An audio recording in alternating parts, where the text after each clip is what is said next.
मैं जब 16 साल की थी, मुझे दानिश नाम के एक लड़के से मोहब्बत हो गई। मैंने अपने घर वालों को कह दिया कि मुझे दानिश से शादी करनी है, लेकिन मेरे घर वालों ने मेरी ये बात सुनकर मुझे साफ साफ इनकार कर दिया, क्योंकि शादी के लिए मेरी उम्र बहुत कम थी और वैसे भी मेरे घर वाले दानिश को सख्त नापसंद करते थे, क्योंकि वो मुझसे उम्र में काफी बड़ा था और कोई काम काज भी नहीं करता था।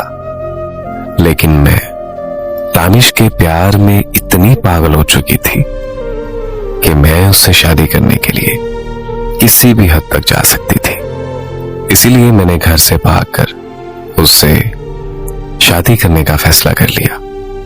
मैंने उसे कहा कि वो मुझे भगा कर ले जाए, मगर उसने साफ साफ इनकार कर दिया, क्योंकि मैं नाबालिग थी।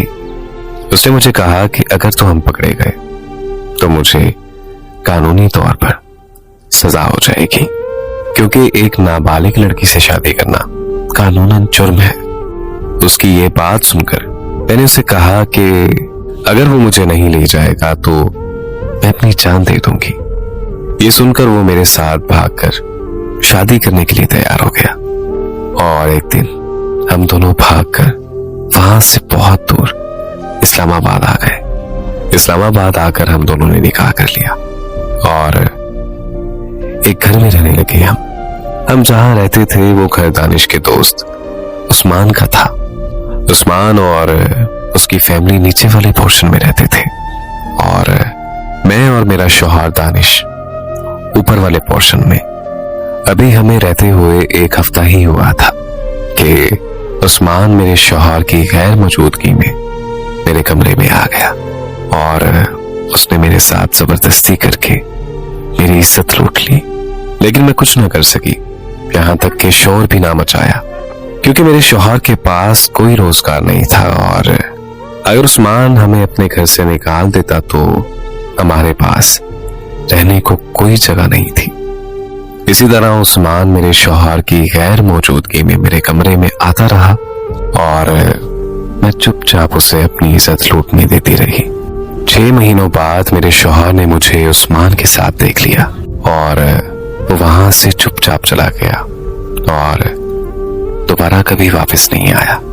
मैंने दानिश को ढूंढने की बहुत ज्यादा कोशिश की, लेकिन वो नहीं मिला मुझे। मौत के अलावा मेरे पास कोई रास्ता नहीं बचा था, मगर मुझ में इतनी भी हिम्मत नहीं थी कि मैं खुद की जान ले सकूं। बस फिर मैं चुपचाप वहीं रहने लगी। जब उस्मान का दिल करता वो मेरे कमरे में आ जाता और अक्सर तो वो अपने दोस्तों को भी मेरे कमरे में भेज देता था। एक दिन उस्मान की बीवी ने हमें एक साथ देख लिया। उस दिन उन्होंने मुझे अपने घर से निकाल दिया।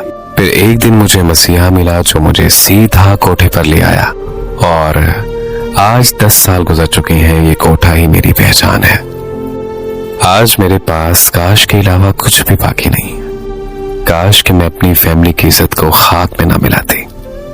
काश कि मैं अपने शौहर से बेवफाई ना करती, तो आज मेरी जिंदगी भी नॉर्मल लड़कियों की तरह होती।